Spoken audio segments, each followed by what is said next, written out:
누가복음 8장 1절에서 18절까지의 말씀을 전하겠습니다. 지금 누가복음 말씀이 이어지는 말씀입니다. 이전에 우리 향유를 부은 여인의 얘기가 나왔습니다. 누가복음에만 기록된 이 여인의 이름은 알 수 없는데 하나님께서 바리새인 시몬의 집에 초대를 받아 가셔가지고 거기서 홀대를 받으셨음에도 불구하고 바리새인에게 마음을 돌이키게 하시기 위해 비유의 말씀을 주시면서 이 여인의 행동이 어디에서 비롯되었는가, 죄 용서함에 대한 그 은혜에 감사하여 지극한 사랑으로 표현하여 이 여인이 예수님이 들어오실 때부터 발에 입을 맞추고 눈물을 흘리며 머리털로 닦는 이런 행동을 보였다. 근데 그런 행동에 대한 의미를 이 바리새인과 종교 지도자들, 서기관들, 율법사들은 전혀 이해하지를 못했습니다. 그들의 눈에 비쳤을 때는 이 여인은 한낱 죄인에 불과했습니다. 천국에 간다고 하면 본인들이 천국에 가고 지옥 갈 사람이 있다고 하면 저런 창녀가 지옥을 가야지, 이렇게 마음을 먹은 사람들이 바리새인이었습니다. 근데 예수님의 입장은 달랐습니다. 예수님께서는 천국 가는 자는 이 여인이 간다고 말씀합니다. 이 여인이 죄 용서함을 받고 은혜를 받아 네 죄가 용서받았으니까 평안히 가라, 이렇게 말씀하시는 말미암아 그 자리에 많은 믿는다고 하는 자들이 많이 있었는데 죄 용서함의 선포를 받고 간 사람은 이 한 사람입니다. 정죄받은 이 여인이었습니다. 우리가 이런 생각의 전환을 가져야 됩니다. 신앙생활을 무엇 때문에 하고 있을까?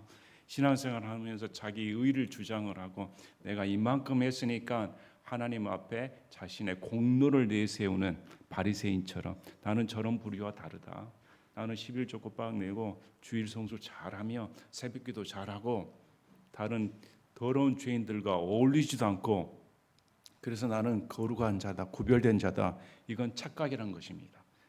전부 다 죄인이고 이 여인처럼 할 말 없는 죄인입니다. 이 예수님을 내가 어느 정도 사랑해야 되는가, 자신의 전 재산을 바치는 것과 다른 바 없이 향유를 깨뜨려 버립니다. 또 온갖 멸시와 지탄 이런 것은 더 이상 문제되지 않았습니다. 예수님부터 용서함을 이미 받은 여인이었기 때문에. 그래서 신앙생활은 예수님이 누구신가를 알아야 됩니다. 바리새인들은 하나님을 안다고 했는데 실상 하나님을 모르던 자들이었습니다. 교회에 다니면서도 내가 예수를 믿는다고 생각하는데 실제로 그 마음에 예수님이 없는 사람이 태반이라는 것입니다. 우리가 예수님을 믿는 것은 진짜 이 여인처럼 제가 죄인입니다, 제가 정말 지옥 갈 수밖에 없는 더러운 죄인입니다, 예수님의 은혜를 생각만 해도 내 모든 것을 바쳐도 부끄럽 것 없이 아낀 바 없이 다 드릴 수 있는 그런 분이 예수님입니다. 감히 예수님의 얼굴을 쳐다볼 수도 없습니다. 여인이 예수님의 얼굴에 쳐다보지도 못했습니다. 여러분은 어떻습니까? 우리는 신앙생활 한다고 하면서 예수님을 어떻게 생각합니까? 우리는 바리새인 편에 속할 때가 많습니다. 정죄하기 일쑤이지 내 모습을 숨기고 내 모습을 주님 앞에 나와 있는 그대로 드러내지 않을 때가 많습니다. 만약에 이 여인처럼 이렇게 예수님 앞에 모든 것이 낱낱이 드러난 죄인이라 하면 우리가 할 수 있는 건 울 수밖에 없다. 할 말 없는 죄인입니다. 여러분, 여인의 얘기가 나옵니까? 여인의 대화 소리가 나옵니까? 말소리 하나도 나오지 않습니다. 그래서 우리가 어떻게 신앙생활을 하고 있을까? 우리는 예수님을 어떻게 생각할까? 과연 그분을 여러분 만난 적이 있으십니까? 그분으로부터 정말 죄의 용서함을 받은 적이 있습니까? 여러분은 무엇 때문에 예수님께 나와 기도하고 예배를 드립니까? 과연 우리의 예배의 태도는 어떻습니까? 이 여인에 비교할 때, 이 여인이 하는 행동에 볼 때 우리의 태도는 어떠한가? 그래서 지금 이 예수님께서 이 여인에게 죄 용서함의 선포를 공개적으로 해 주십니다. 공개적으로. 그리고 이런 여인이 구원받는다. 이런 여인이 구원받는다. 그 다음에 이어지는 말씀입니다. 이런 이어져서 여자들이 어떻게 예수님을 섬겼는가, 또 그 다음에 이런 여인처럼 구원받은 사람은 어떤 마음의 태도로 예수님의 말씀을 듣는가, 그 다음에 과연 예수님의 따르는 사람들, 누가 예수님의 가족들인가? 예수님을 믿는 사람이 가족입니다. 혈연 관계가 아니라 이런 것들이 순차적으로 지금 말씀이 이어지고 있습니다. 그 이유가 지금 읽고 있는 사람이 데오빌로이기 때문입니다. 이방인이기 때문에. 이방인이 어떻게 구원을 받습니까? 바리새인의 율법적인 행위나 노력으로 구원받는 게 아니라 이 여인처럼 믿음으로 구원받는다. 우리 예수님이 여인에게 네 행동이 구원을 받았다 이런 말씀 없습니다. 네 믿음이 너를 구원하였다. 그래서 구원은 믿음으로 받는 것입니다. 우리 예수님이 누구인가를 믿었을 때 그 구원이 내게 들어오는 것입니다. 일방적인 은혜입니다. 그래서 이 말씀을 잘 들어보시고 이제 이어지는 말씀을 듣는데 과연 우리 마음밭은 어떤가? 나는 바리새인의 마음밭인가? 아니면 여인의 마음밭인가? 지금 내 마음밭은 어떤가? 그래서 청중들의 마음밭의 종류는 여기 있는 청중들 4종류가 있다고 성경은 말씀합니다. 그래서 오늘 말씀을 들으시면서 나는 이 4종류 중에 어느 부류에 속하는가 잘 생각해 보시길 바랍니다. 자, 8장 1절에 그 뒤에 그분께서 두루 모든 도시와 마을을 다니시며 하나님의 왕국의 기쁜 소식을 선포하고 보이셨는데 12제자가 그분과 함께했다. 이 여인의 구원 사건을 공개적으로 말씀하신 후에 모든 도시를 돌아다니면서 우리 예수님께서 하나님의 왕국의 기쁜 소식을 전했습니다. 교회에서 구원받는 것은 기쁜 소식입니다. 죄와 사망의 어둠 가운데 있었던 우리가 예수 그리스도의 복음을 듣고 이제 그 어둠의 권능에서 벗어나 하나님의 아들의 권능으로 들어간 것은 복되고 기쁜 소식이 아닐 수 없습니다. 교회에서 얼마나 감사한지요. 가장 큰 여러분의 기쁨은 구원받은 기쁨이어야 됩니다.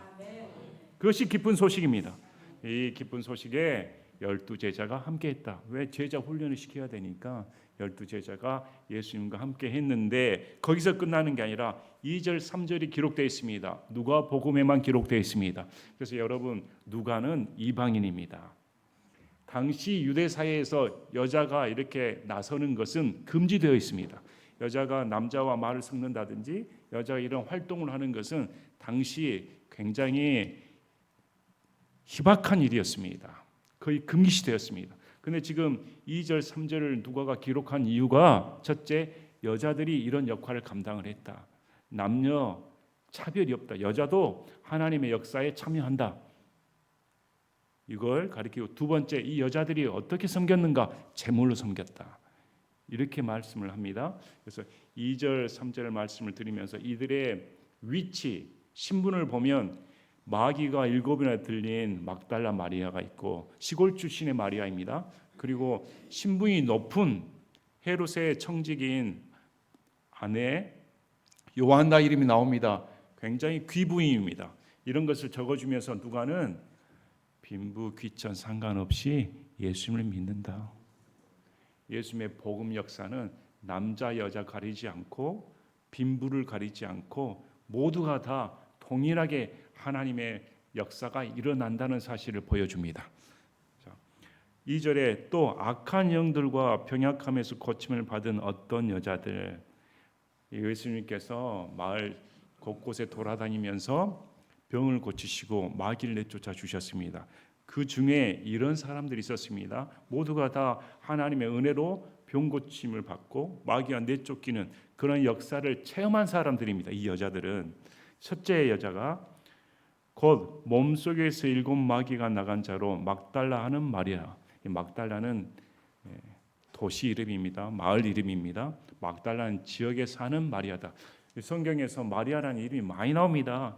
예수님의 어머니도 마리아, 글로바의 아내 이름도 마리아, 여기도 마리아, 마리아. 너무 헷갈리니까 구분하기 위해 막달라 마리아 이렇게 적어줍니다. 무슨 여수댁, 순천댁 하는 것처럼. 근데 이 사람이 첫 번째로 언급이 됩니다. 첫 번째로 언급이 되는데 첫 번째로 언급되는 건 중요한 인물이죠. 이 여자가 몸속에서 7 마귀가 나갔다. 한 마귀도 아니고 7 마귀나 들어있었습니다. 그 인생이 어떻게 했겠습니까? 7 마귀에 사로잡혀 우리 마귀 들린 사람 보신 적 있으십니까? 성경에 나오면 마귀 들린 사람들을 보면 자신을 통제하지 못합니다. 자기가 자기를 통제하지 못하고 마귀에게 통제받아 불 속에도 들어가고 물 속에도 들어가고 이런 자아가 상실돼 버리는 그런 지경에 빠진 상태가 마리아였습니다. 누가 고칠 수가 있나요? 근데 이런 비참한 지경에 빠진 마리아를 구출해 주신 분이 예수님입니다. 우리 마가복음 16장 9절에 보면 한편 예수님께서 주의 첫날 일찍 일어나신 뒤 전에 친히 몸속에서 7 마귀를 내쫓아 주신 막달라 마리아에게 맨 처음 나타나시니 막달라 마리아가 최초의 목격자입니다. 예수님께서 부활하신 후에 제일 처음 만나준 사람이 여자 수제자 베드로가 아니라 막달라 마리아였습니다. 그 다음에 헤롯의 청지기 구사의 아내 요한나, 헤롯의 돈을 맡은 사람입니다. 헤롯의 돈을 맡은 사람은 당시 헤롯 안티파스인데 헤롯 안티파스의 돈을 맡을 정도라면 그 권세가 어땠을까요? 얼마나 부자였을까요? 근데 그 아내 요한나가 언급되어 있습니다. 이 요한나는 여기만 언급된 게 아니고 누가복음 24장 10절에도 언급이 되어 있습니다. 이것들을 사도들에게 고한 사람은 막달라 마리아와 요한나와 야고보의 어머니 마리아와 또 그들과 함께한 다른 여자들이었는데 향품을 사서 주의 첫날 갔을 때 천사들로부터 부활의 소식을 들은 사람 중에 한 사람이 요한나입니다. 이 요한나가 부활의 소식을 듣고 다른 여자들과 함께 제자들에게 가서 예수님이 부활하셨다 이렇게 증언한 사람 중에 한 사람이 요한나입니다. 근데 이 보면 이 사람에 대해 누가가 헤롯의 청지기 구사의 아내였다 이렇게 말합니다. 그래서 헤롯 안티파스와 예수님이 사이가 좋았습니까? 그럼에도 그런 환경 속에서도 환경을 극복하고 고침을 받은 사람이 은혜를 받은 사람이 요한나였다. 그리고 그 요한나는 예수님의 죽으심 후에 부활의 소식까지 알린 여인이었다. 끝까지 믿음을 지킨 사람입니다. 그래서 오늘 이렇게 요한나 이런 여인의 이름을 적어주는 것은 누가가 이 여자들도 복음사에게 이런 큰 영향을 끼쳤다 이렇게 말을 한 것입니다. 또 이 요한나만 있는 게 아니라 수산나는 여기에만 기록되어 있습니다. 누구인지 모르겠습니다. 수산나와 그 밖에 많은 여자들, 대표적인 인물 세 사람과 이 여자들뿐만 아니라 많은 여자들이 자기 재물로 그분을 섬겼다. 예수님께서 무슨 돈이 있으셔가지고 식사하시고 주무시고 그렇게 했겠습니까? 12제자를 거느리고 다니시는데 당연히 물질이 필요했습니다. 근데 이 물질 제공한 사람들이 여자들이었다 이렇게 말씀을 합니다. 복음사에게도 물질이 필요합니다. 그래서 앞에 죄 많은 여인이 용서함을 받고 향유를 부은 사건처럼 이 여인들도 적극적으로 자기 재물을 예수님을 위해 복음사에게 쓰라고 이렇게 섬겼다 이렇게 말씀을 합니다. 참 놀라운 사실이 아닐 수 없습니다. 그래서 마음이 있는 곳에 물질이 있습니다. 교회에 다니면서 예수님을 섬긴다면서 자기 재물을 내놓지 않는 사람은 의심해 봐야 됩니다. 복음사에게 동참하지 않는 사람은 과연 이 사람이 구원받고 은혜 받은 사람인가? 성경에서는 아니라고 말합니다. 왜 그러냐면 네 마음이 있는 곳에 네 물질이 있는 곳에 네 마음이 있으니까. 내가 천국에 있으면 천국에 재물을 쌓는 것이고 이 세상에 있으면 이 세상 것에 연락에 빠져 사는 것이 성경의 법칙이라고 말합니다. 여러분의 보물은 어디가 있습니까? 자, 이렇게 지금 성경에서는 말씀을 합니다. 이 여인들도 활약을 했다. 그래서 교회 사역에서도 여자들이 나서서 강대상에서 말씀을 선포하는 것은 금지되어 있습니다. 성경에서 금하는 것입니다. 여자들이 권위를 발휘하는 것은. 그러나 이 여자들이 교회 봉사를 하고 섬기는 것은 성경에서 적극적으로 해야 된다. 이렇게 말씀을 합니다. 자, 그다음에 이제 4절에 넘어갑니다. 4절에서 모든 도시에서 많은 사람들이 나와서 같이 모여 그분께 오매 그분께서 비유로 말씀하시되 이제 사람들이 몰려들었습니다. 그래서 예수님께서 비유로 말씀하셨습니다. 여러분, 왜 예수님이 비유를 드십니까? 어떤 이단 단체처럼 신비로운 것을 숨겨가지고 우리만 알게 깨닫게 하는 그런 미스테리를 예수님이 말씀한 게 아닙니다. 예수님께서 하신 비유는 다 일반적인 것입니다. 목축을 예를 들고 양과 염소를 얘기를 들고 그 다음에 바다 얘기를 들고 아무튼 일상생활에서 흔히 접근할 수 있는, 오늘도 보면 농업에 관련된 예를 드십니다. 흔한 것입니다. 씨를 뿌리고 밭에다가 경작을 하는 것은, 일상생활에서 쉽게 접근할 수 있는 이 비유를 드시는 것은 비유를 들어 더 쉽게 가르쳐주게 하신 것이지, 비유를 들어 더 어렵게 아는 사람 알 수 있게 이런 비유는 없습니다. 그래서 예수님께서 비유를 통해 너희들이 알아듣기 쉽게 내가 설명해 주겠다, 이게 목적입니다. 그래서 씨 뿌리는 자가 자기 씨를 뿌리러 나가서 뿌릴 때에 어떤 것들은 길가에 떨어짐에 밟히고 공중에 날짐승들이 그것을 먹어버렸으며, 여기 네 가지 밭이 나옵니다. 우리 흔히 씨 뿌린 자의 비유하는데 솔직히 씨 뿌린 자의 비유보다 마음밭의 비유입니다. 왜? 밭의 종류가 네 가지로 비유되고 있으니까. 첫째 밭이 길가, 두 번째 밭이 바위 위, 그 다음에 세 번째 밭이 가시나무 사이, 네 번째 밭이 좋은 땅, 이렇게 나옵니다. 이 마음 상태를 네 종류로 말씀을 하시는데, 첫 번째 길가에 씨가 떨어지면 어떻게 되는가? 공중의 날짐승들이 그것을 먹어버린다. 무용지물이죠. 공중에 떨어져서 땅속으로 들어가지 않으니까 날짐승들이 먹어버립니다. 그 다음에 어떤 것들은 바위 위에 떨어짐에 싹을 냈다가 수분이 부족함으로 곧바로 시들어 버렸고, 바위 위라고 나오는데 우리 마가복음 4장 5절 6절 보면 어떤 것들은 흙이 많지 않은 돌밭에 떨어짐에 흙이 깊지 아니하므로 즉시 싹을 냈지만 해가 돋은 뒤에 타서 뿌리가 없으므로 시들어 버렸으며, 흙입니다. 흙인데 그 안에 돌이 있었습니다. 흙은 얇은 층으로 깔아져 있을 뿐입니다. 그래서 눈에 보이게는 흙이어서 씨를 뿌렸는데 밑에 바로 바위였기 때문에 씨가 뿌리를 내릴 수가 없는 상태였죠. 충분한 수분을 얻을 수가 없으니까 해가 내리쬐면 말라버립니다. 쓸모없게 돼버립니다.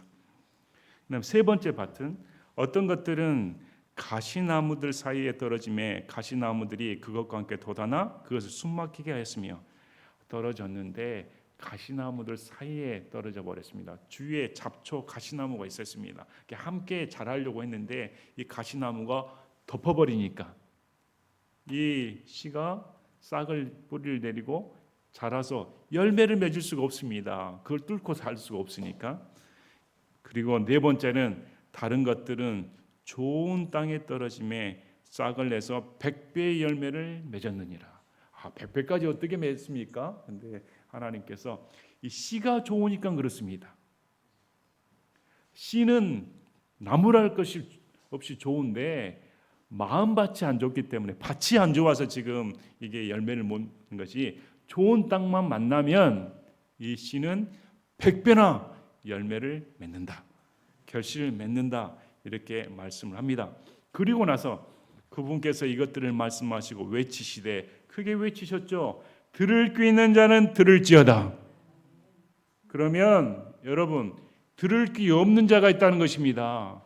귀가 열려서 귀가 달려는 있는데 이 비유의 말씀을 들을 수 있는 사람이 있고, 귀가 달려 있음에도 불구하고 이게 무슨 소리지 도대체 모르겠다, 들을 귀가 없는 사람이 있다고 성경은 말씀을 합니다. 그래서 그 다음에 나온 겁니다. 그 다음에 그분의 제자들이 그분께 여쭈어이르되 이 비유는 무엇이니까? 제자들, 우리랑 똑같습니다. 도대체 예수님이 이 말씀을 하신 이유가 뭡니까? 왜 이렇게 비유로 말씀하십니까? 길가는 무엇이고 좋은 땅은 무엇이고 바위에 무엇이고 씨는 무엇이고 모르죠. 그랬더니 예수님께서 그분께서 이르시되 하나님의 왕국의 신비들을 아는 것이 너에게는 허락되었으나 다른 사람들에게는 비유들로 주어졌나니 이것은 그들이 보아도 보지 못하고 들어도 깨닫지 못하게 하려 함이니라. 이 말씀을 보면 오해하시면 안 됩니다. 여러분께서 이런 말씀을 들을 때 우리의 지금 사고방식으로 읽어서는 안 됩니다. 성경을 적었을 때 이스라엘의 사고방식, 문학의 사고방식은 이걸 어떻게 기록되었는가, 그 사고방식으로 들어가야 되지, 우리의 사고방식으로 들으면 여러분이 어떻게 들릴까요? 하나님께서 들을 귀 있는 자는 미리 듣게 해주시고 들을 귀 없는 자는 못 듣게끔 만드셨구나. 그래서 이 비유를 주신 이유는 구원받을 사람들한테만 주시고 구원받지 못한 사람은 이 비유의 말씀을 들을 수가 없구나. 하나님이 그렇게 하셨구나. 이렇게 생각하면 오해하는 것입니다. 그래서 오늘 잘 이 말씀을 전에도 제가 한번 전해드린 적이 있었는데 오늘 또 한번 짚고 넘어가겠습니다. 자, 분명히 성경에서는 이렇게 비유로 말씀하신 이유가 구원받지 못한 사람들이 보아도 보지 못하고 들어도 깨닫지 못하게 하려 함이다. 이렇게 말씀을 합니다. 이 말씀은 이사야에서 나온 말씀입니다. 이사야 6장 8절부터 10절까지 이사야 대언자가 환상을 보았습니다. 물론 그 환상 가운데 왕자에 계신 분은 여호와 하나님 곧 누구라고 말씀합니까? 요한복음에 그분이 예수님이라고 말씀합니다.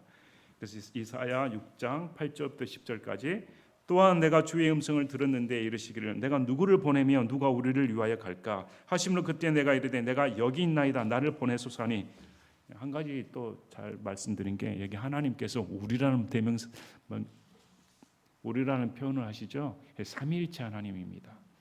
우리라는 그래서 우리가 누구를 보낼까 했더니 이사야가 제가 여기 있습니다. 저를 보내시길 바랍니다 했더니 그분께서 이르시되 가서 이 백성에게 말하기를 참으로 너희가 듣되 깨닫지 못하고 참으로 너희가 보되 알지 못하느니라. 자, 9절을 보니까 말씀을 전해도 그들이 깨닫지 못하고 알지 못한다 이렇게 말씀합니다. 자, 그래서 10절에 이 백성의 마음을 우둔하게 하고 그들의 귀를 둔하게 하며 그들의 눈을 닫을지니 이것은 그들이 자기 눈으로 보고 귀로 듣고 마음으로 깨달아 회심하여 고침을 받지 못하게 하려 함이라 하시게. 보냈는데 보지 못하게 하고 듣지 못하게 하여 고침받지 못하게 하기 위해 너를 보낸다. 이게 말이 되는 소리입니까? 여러분 그러면 안 보내셔야죠. 그래서 여러분이 이건 원인과 결과에 모순적인 얘기가 발생을 하는 것입니다. 원인과 결과에 대해 성경 문학에서 이걸 보면 헷갈릴 수가 있습니다. 이러면 하나님께서 구원받지 못하게 하려고 작정하시고 이렇게 보내셨구나 이렇게 생각하면 그럼 여러분 이사야라면 어떻게 저를 보내실 필요가 없지 않습니까? 어차피 보내봤자 안 들으니까 그대로 심판하시길 바랍니다. 이렇게 해야죠. 보내는 이유가 뭘까요? 우리 대언서 말씀을 보면 계속 내가 너희를 고치게 하려고 돌이키게 하려고 아침부터 계속 내가 대언자를 너희에게 보냈다. 이게 하나님의 말씀입니다. 그럼 이것은 왜 이렇게 나올까요? 결과를 말씀하기 때문입니다. 말씀을 전했을 때 그들이 듣지 않고 깨닫지 못하는 것이 결과론적으로 내가 허락한 것이었다. 그것이 증명된 것이었다. 이렇게 말씀하신 것이지 진짜로 예수님께서 사람의 눈과 귀를 막아가지고 듣지 못하게 보지 못하게 했다는 것이 아니라는 것입니다. 자, 우리 출애굽기 7장 3절 보시기 바랍니다. 내가 파라오의 마음을 강팍하게 하고 내 표적들과 내 이적들을 이집트 땅에 많이 내리라. 분명히 하나님께서 파라오의 마음을 강팍하게 하겠다. 그 말씀을 들으면 파라오는 가만히 있는데 하나님께서 파라오의 마음을 강팍하게 해가지고 이스라엘 뒤져가게 했구나 이렇게 생각할 수가 있습니다. 출애굽기 7장 13절에 그러나 주께서 이미 말씀하신 대로 그분께서 파라오의 마음을 강팍하게 하셨으므로 그가 그들의 말에 귀를 기울이지 아니하였더라. 모세가 보았더니 진짜 하나님께서 파라오의 마음을 강팍하게 하셔서 귀를 기울이지 않았구나 이렇게 성경 기록되어 있습니다. 반면에 이렇게도 기록되어 있습니다. 출애굽기 8장 15절에 그러나 일이 연기된 것을 보고 파라오가 보고는 주께서 이미 말씀하신 대로 그가 자기 마음을 강팍하게 하여 그들의 말에 기울이지 아니하였더라. 분명히 하나님께서는 어떻게 말씀하셨습니까? 내가 강팍하게 하겠다 했는데 이 구절에 보면 강팍하게 하겠다는 말씀대로 누가 그랬다고 말합니까? 파라오 자신이 하나님께서 하신 게 아니라 파라오 자신이 자기 마음을 강팍하게 했다.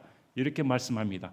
그래서 하나님 입장에서 파라오의 마음을 강팍하도록 허락한 것이지 하나님께서 파라오의 마음을 조정해 가지고 강팍하게 한 것이 아니라는 사실입니다. 우리 출애굽기 8장 32절에도 파라오가 이때에도 자기 마음을 강팍하여 백성을 가게 하지 아니하였더라. 분명히 이 구절에도 파라오 자신이 강팍하게 했다. 이렇게 나옵니다. 계속 보겠습니다. 출애굽기 9장 34절 35절에 파라오가 비와 우박과 천둥이 그친 것을 볼 때 더욱더 죄를 지어 자기 마음을 강팍하게 하였고 그의 신하를 또 그리하였더라.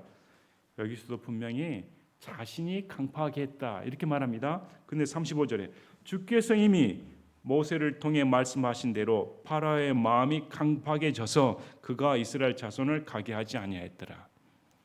파라오가 자신의 마음을 강팍하게 한 것을 하나님 입장에서 봤을 때는 내가 그렇게 했다 이렇게 표현하는 것입니다. 우리가 생각하는 대로 사람의 마음을 조정해서 하나님께서 강팍하게 하신 것은 아니라는 것입니다. 그래서 오해해서는 안 됩니다. 이사야 63장 17절 보겠습니다. 이사야 63장 17절 이걸 이해하시면 쉽게 납득이 되실 겁니다. 이사야 63장 17절은 회개하는 기도입니다. 회개하면서 저희들이 하나님 앞에 잘못 살았습니다. 우상 숭배했습니다. 용서해 주시길 바랍니다. 이런 회개 기도입니다. 회개 기도 중에 나온 내용인데 오 주여 어찌하여 주께서는 우리가 주의 길들을 떠나 잘못을 범하게 하시고 우리의 마음을 강팍하게 하사 주를 두려워하지 아니하게 하시나이까. 주의 종들 곧 주의 상속 유업인 그 지파들 위해 돌아오소서. 이 내용을 보면 이건 우리가 1차적으로 생각하면 하나님께 대드는 거 아닙니까? 우리가 죄짓고 우리가 하나님을 떠난 것은 하나님 탓입니다.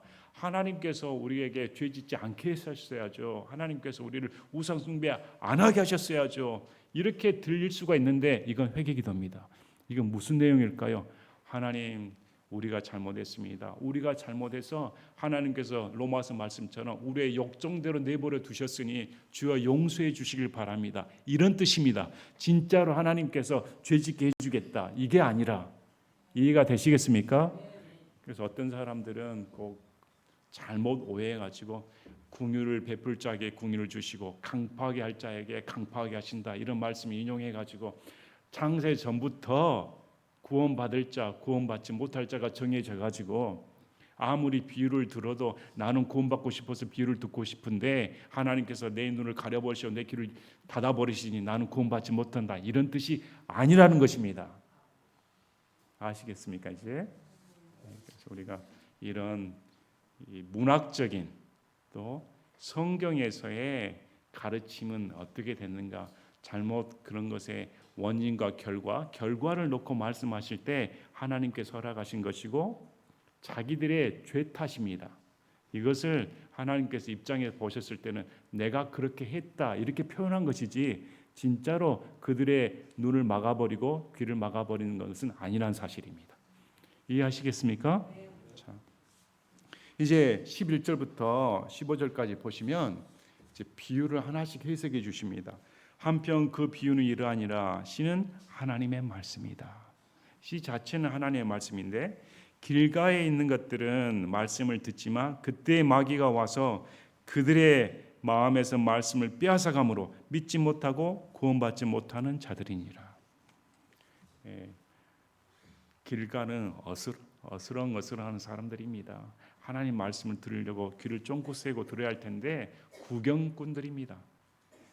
거기에 무슨 하나님 말씀이 있다고 교회에 가면 뭐 그런 소식들이 들려온다고 그래 궁금한데 우리 식구 중에 교회에 가니까 나도 한번 따라와 볼까 친구가 있으니까 근데 교회 자체 예수님에 대한 관심은 전혀 없습니다. 관심조차 없는데 몸만 와 있으면 뭐합니까? 마음이 다른 곳에 있는데 그래서 말씀을 들으려고 해도 마귀가 뺏어가 버립니다. 마귀가 말씀이 떨어지려고 해도 어차피 네 마음밭은 바깥에 있으니까 여기 교회에 앉아 있으면서도 이 예배에 집중한 것이 아니라 오늘은 뭘 할까? 지금 당장 나가면 친구를 만날까? 지금 온갖 잡생각으로 있는 사람에게 무슨 말씀이 들어가겠습니까? 그래서 그 말씀을 빼앗아가 버린 자가 마귀다. 그래서 마귀는 저와 여러분이 말씀을 듣는 것을 원치 않는 자입니다. 마귀가 제일 두려워하는 것이 뭘까요? 저와 여러분이 하나님 말씀에 귀를 기울이는 것. 하나님 말씀에 귀를 기울이지 못하게 하는 존재가 마귀고 사탄입니다. 지금 이 순간에도 여러분이 딴 생각하고 있다면 여러분 마귀 밥입니다. 예배를 드릴 때는 전적으로 집중을 해서 온 정신을 집중하여 하나님 말씀에 집중하셔야 됩니다. 그래서 어떻게 말씀합니까? 믿지 못하고 구원받지 못하는 자들이다. 교회에 100번 나와도 헛생각하고 딴 생각하면 구원받지 못한 자들이다. 받을 수 없다고 말합니다. 교회에 나왔다 하면 하나님의 말씀에 귀를 기울이고 이 말씀이 그러한가, 정말 그러한가 말씀에 집중하고 들으셔야 됩니다. 꼭 말씀 선포와 함께 바로 눈이 그냥 감겨버린 분들. 저도 잠이 안 올 때는 제 설교 듣습니다. 그래서 여러분들이 제 설교 들으시면서 잠을 안 주무시는 게 참 신기합니다. 저보다 낫습니다. 저는 자장가 대신에 제 설교 들으면 한 5분 이내에 자버립니다. 바로. 여러분은 참 대단하십니다.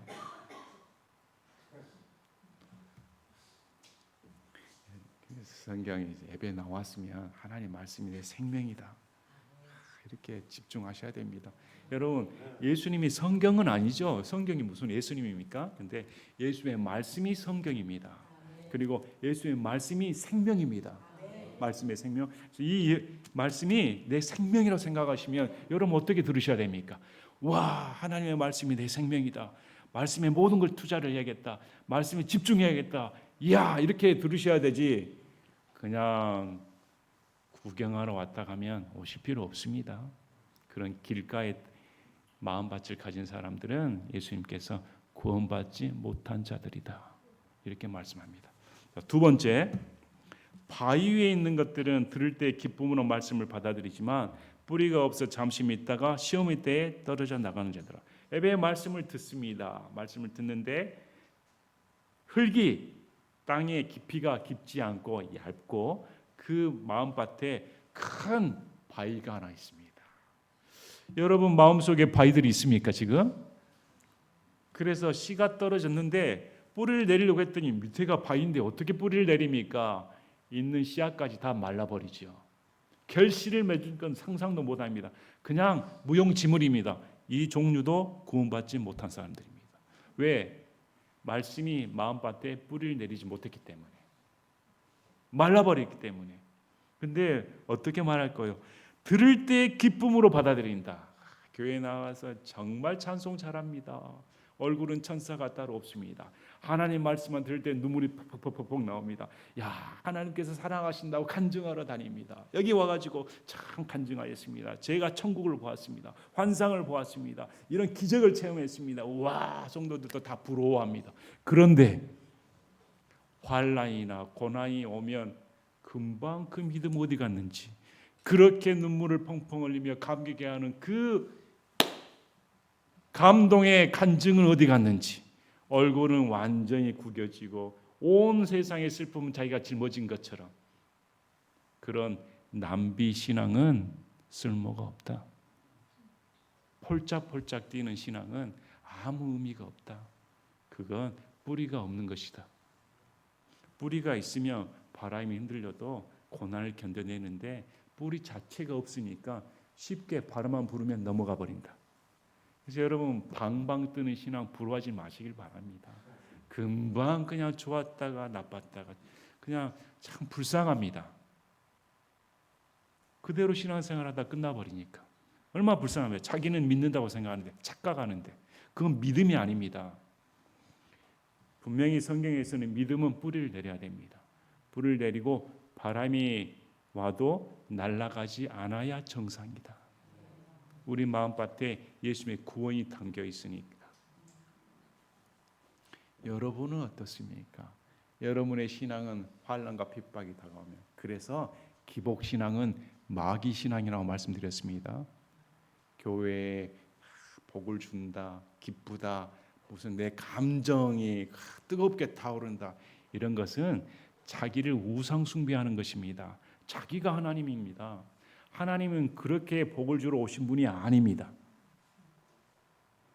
지금 누가복음 쭉 읽으셨는데 예수님이 무엇 때문에 오셨다고 말씀합니까? 죄인들을 불러 회개하게 하기 위해 오셨다. 죄인들을 위해 예수님이 목숨을 내놓기 위해 오신 분입니다. 저와 여러분의 물질적인 안녕을 위해, 정신적인 건강을 위해, 여러분의 생활을 편하게 해 오신 분이 절대 아닙니다. 죄를 용서하기 위해 오신 분이 예수님입니다. 그래서 이런 구원자인 예수를 만나지 못한다고 하면 복덩이 항상 복주머니로 생각하는 예수를 만나게 되면 환난을 견뎌낼 수 없다. 왜? 자기가 생각하는 이상향이 아니니까. 자기가 생각하는 이상향은 믿으면 복을 받고 믿지 아니하면 저주를 내리는 그런 하나님으로 생각하니까. 그래서 우리가 욥 기서를 보면 인과응복적인, 그 다음에 기복신앙인 이 세 친구에게 예수님이 진노하십니다. 하나님께서 진노하시지 않습니까? 너희 생각대로 잘 믿으면 하나님이 복을 주고 잘 믿지 못하면 저주를 내리는 그런 1차적인 사고방식의 하나님은 존재하지 않는다. 그래서 오늘 말씀을 잘 들어보시고 그럼 내 마음은 어떠한가? 내 마음은 예수님께 깊이 뿌리를 내려 내 신앙생활 동안 환난이 없는 신앙생활이 어디가 있겠습니까? 고난이 없는 신앙생활은 존재하지 않습니다. 왜? 저와 여러분의 신앙을 위해 환난과 고난이 필수 요건이기 때문입니다. 환난과 고난이 없다고 하면 신앙은 성장할 수가 없습니다. 그래서 환난이 오고 고난이 올 때 오히려 감사해야 됩니다. 누군가 물어봤습니다. 불신자들이 조롱할 말 중에 왜 예수님 믿으면 더 못 삽니까? 왜 더 고난받습니까? 예수님 믿으면 안 믿는 자보다 더 잘 살아야 사람들이 믿지 않겠습니까? 그래서 예수님 믿는 사람이 더 안 되는 것입니다. 신앙이 뭘까요? 예수님 믿어서 다 잘 된다고 하면 모두가 다 믿기 쉽지 않겠습니까? 그러면 믿음이 뭔 필요가 있습니까? 기도만 하면 병 고침받고 기도만 하면 돈이 나고 기도만 하면 모든 것이 다 해결된다고 하면 누가 안 믿겠습니까? 그런 건 신앙이 아닙니다. 신앙은 환난과 핍박이 와도 변치 않는 마음입니다. 여러분 부부관계도 마찬가지 않습니까? 신랑이 잘해줘야 신랑으로 보입니까? 못해줘도 신랑인 겁니다. 결혼관계 때문에. 잘해줄 때만 신랑이라면 그 결혼이 잘못된 거 아닙니까? 관계가 잘못됐다는 것입니다. 결혼 주례를 할 때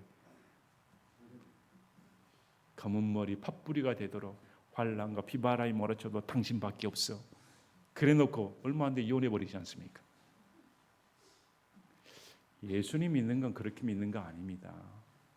예수님 믿는 것은 내 신앙 뿌리가 예수님 중심으로 진짜 이 마음밭에 여러분의 돌이 있다가 하면 다 치워내시길 바랍니다.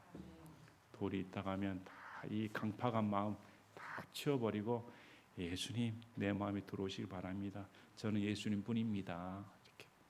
자, 세 번째, 가시나무들 사이에 떨어졌습니다. 근데 뿌리는 내렸습니다. 말씀을 듣고 나아가다가 말씀을 듣고 신앙을 전진하기 시작합니다.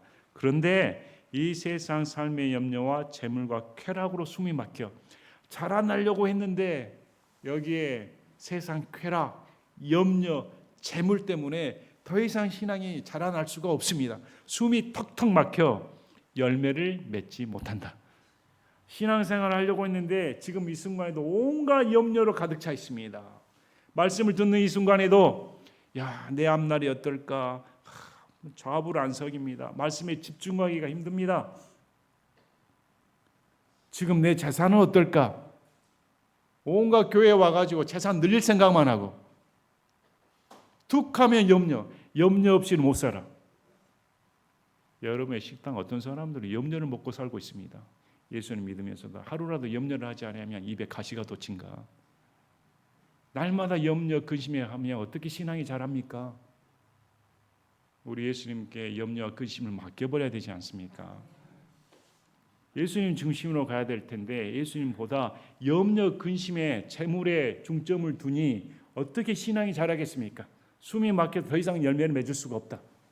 이 모든 염려, 근심, 재물 다 예수님께 맡겨버려야 할 텐데 그래야 신앙이 자랄 거 아닙니까? 온갖 그 생각에 사로잡혀 있다면 그래서 세상과 연락하는 것, 세상과 관계되는 것은 성경에서 끊어버리라고 말합니다. 그렇다고 해서 여러분이 대외관계 아무것도 하지 말라는 말씀이 아니라 마음으로부터 세상적인 쾌락, 재물, 욕심, 염려는 전부 다 버려버려라고 성경은 말씀을 합니다. 그거에 연연할수록 우리의 신앙은 자랄 수가 없다. 여러분께서도 신앙생활할 때 참 예수님 중심으로 사셔야 됩니다. 어떻게 우리 신앙생활하면서 이런 염려가 없을 수가 있겠습니까? 전부 다 염려가 있고 또 세상 살면서 재물이 필요합니다. 세상 살면서 당연히 아이들 교육시키고 또 유지하고 생활하려면 재물이 필요합니다. 또 원치 않는 삶의 염려가 닥칠 때가 많습니다. 또 세상 거 얼마나 좋아요. 즐거움을 얼마나 누릴 수가 있습니까? 예수님 믿고 이 세상 사는 가운데서도 잘 누리고 살아야지 뭐. 신앙은 신앙이고 신앙하면서도 잘 누리는 것이 무슨 죄입니까? 이렇게 말할 수도 있습니다. 그런데 성경에서는 세상을 좋아할수록 예수님을 더 미워하게 된다. 예수님을 사랑할수록 세상을 미워하게 된다. 이렇게 말씀합니다. 두 가지는 같이 갈 수 없다고 말합니다. 세상이냐 예수님이냐. 여러분은 두 가지 중에 어디에 속했습니까? 원칙적으로 이 여인이 향유를 깨어부어 예수님께 발 앞에 엎드린 것처럼 원칙적으로 우리가 죄 용서함을 받은 순간 모든 것은 예수님 것입니다. 완전히 용서함 받은 순간 저는 제 것이 아니라 제 소유주는 예수님이고 저는 예수님의 소유물입니다. 완전히 예수님께 드려버려야 가능한 것입니다. 그 다음에 좋은 땅이 나옵니다. 이게 세 가지 종류는 나쁜 땅입니다. 그래서 열매를 맺을 수가 없고 뿌리조차 내릴 수가 없었습니다. 그런데 이 마지막에 나오는 이 좋은 땅은 말씀을 들은 뒤 다 말씀을 들었습니다. 듣고 정직하고 선한 마음 속에 그것을 간직하여 인내로 열매를 내는 자들이니라. 누가복음에만 이게 자세히 기록되어 있습니다. 이 좋은 땅에 대해 말씀을 듣고 정직하고 선한 마음 속에 간직했다. 마음밭이 좋은 땅의 마음밭은 정직하고 선한 마음입니다. 정직하고 선한 마음이 좋은 마음밭인데 그걸 마음속에 간직했다.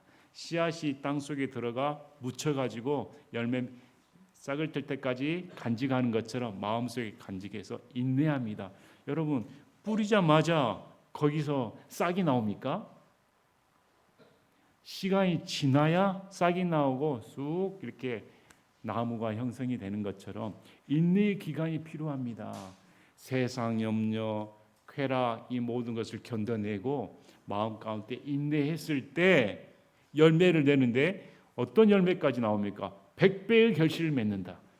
우리 마가복음 4장 8절에 보면 다른 것들은 좋은 땅에 떨어지며 싹을 내며 자라서 열매를 맺어 얼마는 30배, 얼마는 60배, 얼마는 100배를 내느니라 하시고 30배, 60배, 100배를 내는다. 또 이걸 또 우리 한국 교회는 얼마나 11조 냈더니 물질 냈더니 주여 헌금했더니 100배 이런 짓을 진짜 추하죠. 추해. 얼마나 추합니까? 그걸 또 성도들이 좋아하고 이게 지금 그런 말씀입니까? 선한 마음 가운데 100배 60배, 30배 마음의 열매를 맺으라는 것이지 헌금 냈더니 10만 원 내면 1000만 원 돌려주라 이런 말입니까? 참 아무튼 오늘 말씀을 보시면 마음 가운데 이 선한 마음 가운데 하나님의 말씀이 심겨지면 인내로 그걸 마음 가운데 가지고 있으면 마음 가운데 하나님의 말씀이 뿌리를 내려 싹을 내고 자라나 열매를 맺는 성령님의 열매를 가득하게 맺게 된다. 그래서 신앙생활의 진짜 좋은 마음은 여러분 가운데 성령님의 열매가 가득한가 보면 압니다. 10년, 20년, 30년이 됐는데도 아직도 자기 성질을 못 이기고 다른 사람에 대한 배려가 없으며 하나님에 대한 중심적인 사고방식도 없고 날마다 하는 얘기가 돈 얘기가 하고 있으면 그 사람 마음 가운데는 성령님의 열매가 없구나. 이렇게 생각하시면 됩니다. 마음 가운데 성령님의 열매가 있으면 나오는 게 마음에 숨겨진 것이 입으로 나옵니다. 항상 입으로 나올 때 예수님 감사합니다. 나 같은 죄인 구원해 주신 예수님 감사합니다. 저는 세상 소망 없습니다. 하나님 어서 오셨으면 좋겠습니다. 예수님 빨리 보고 싶습니다. 예수님 너무 보고 싶어 미치겠습니다. 이 사람이 정상입니다. 마음 가운데 여러분의 마음은 어떻습니까? 여러분의 마음밭은 하나님의 말씀을 그대로 받아들여 열매를 맺는 그런 마음밭입니까? 아니면 여기 자리에 앉아 있는데 여전히 지금 이 순간에도 설교에 집중을 하지 못하고 딴 생각하면서 또 내가 하는 말씀인데 이런 교만한 마음으로 들으면서 자신이 변화될 생각은 추호도 없이 그냥 오셨습니까? 이 네 종류가 예배 드릴 때 존재한다고 예수님 말씀합니다. 참 안타까운 일은 구원받지 못한 사람이 있다는 것입니다. 구원받지 못한 사람들이 있다. 그래서 여러분의 마음의 양심에 손을 얹고 나는 정말 정직하고 선한 마음 가운데 하나님의 말씀을 받아 그걸 간직하고 인내하며 신앙생활을 하고 있는 자인가? 이렇게 생각해 보시길 바랍니다. 그리고 그 후에 보시면 등잔불 비유를 들죠. 누구든지 등잔불을 켜서 그릇으로 그것을 덮거나 불을 켰으면 밝힐 목적으로 보이는 곳에 두지 그걸 숨기는 자가 어디가 있겠는가. 은밀한 것 중에 드러나지 아니할 게 없다. 결국은 모든 것이 드러난다. 자, 연관된 말씀입니다. 연관된 말씀이 말씀을 듣는데 어떻게 나옵니까? 18절에 그러므로 너희가 어떻게 듣는지 주의하라. 이어지는 말씀입니다. 말씀을 듣는 것에 주의하라. 여러분 듣는 것에 주의해야 됩니다. 귀를 쫑긋해서 하나님 말씀에 듣도록 주의를 기울여야 됩니다. 왜 그러냐면 뒤에 누구든지 있는 자는 받을 것이요 누구든지 없는 자는 자기에게 있는 줄로 여긴 것도 빼앗기를 하시니라. 이게 어떤 의미일까요? 나는 하나님 부족합니다. 하나님 말씀에 저는 겸손하게 귀를 기울이겠습니다. 하나님 깨닫게 해주시길 바랍니다. 저는 주의 말씀밖에 없습니다. 이렇게 있는 자는 겸손하게 하나님의 말씀을 듣고자 하는 자는 그 말씀을 받을 것이요 누구든지 없는 자는 이런 겸손한 마음 없이 이 마음 상태가 안 좋은 자는 자기에게 말씀의 씨가 있다고 생각을 했는데 그 있는 것도 뺏긴다. 결국은 이것이 드러난다는 것입니다. 결국은 구원받지 못한 사람, 마음에 복음이 없는 자는 있는 줄로 착각했는데 하나님의 말씀이 듣지 않는 것으로 결국은 숨기는 것 없이 은밀한 것 없이 드러난다. 그래서 듣는 것에 주의를 기울이고 열매를 맺는 신앙생활을 하라고 성경은 말씀합니다. 여러분 어떻습니까? 여러분 착각하고 있지 않습니까? 나는 말씀을 잘 듣고 있는데 나는 말씀을 알고 있는데 그런데 드러나게 될 때 봤더니 내 마음밭에 복음이 없었구나. 나는 뭘 믿고 있었지. 그래서 올바른 말씀을 드려야 됩니다. 올바른 말씀 드려야 됩니다. 정말 말씀 듣기 어려운 시대에 살고 있습니다. 교회에서 올바른 복음을 전하지 않고 있습니다. 회개하고 예수 그리스도만을 믿기 바랍니다. 인본주의 신앙이 아니라 철학이 아니라 사람의 감정을 따뜻하게 하는 위로의 말씀이 아니라 하나님을 두려워해야 됩니다. 그렇게 할 때 참 예수님이 말씀이 두렵구나. 그래서 오늘 말씀을 통해 다시 한번 내 마음의 상태를 점검해 보고 나는 어떤 신앙생활을 하고 있는가? 여러분은 어떤 신앙생활을 하고 있습니까? 길가에 있으셨다 하면 바로 얼른 중심에 들어오시길 바랍니다. 또 마음속에 이런 돌밭의 마음이 있으면 빨리 돌을 제거하시길 바랍니다. 또 여러분 가운데 세상 염려, 세상 쾌락, 재물 때문에 가시나무 사이에 여러분이 있다가 하면 빨리 걷어치우길 바랍니다. 그리고 좋은 정직하고 착한 마음, 선한 마음으로 하나님의 말씀을 받아들이시길 바랍니다. 아멘. 제가 기도하고 마치겠습니다.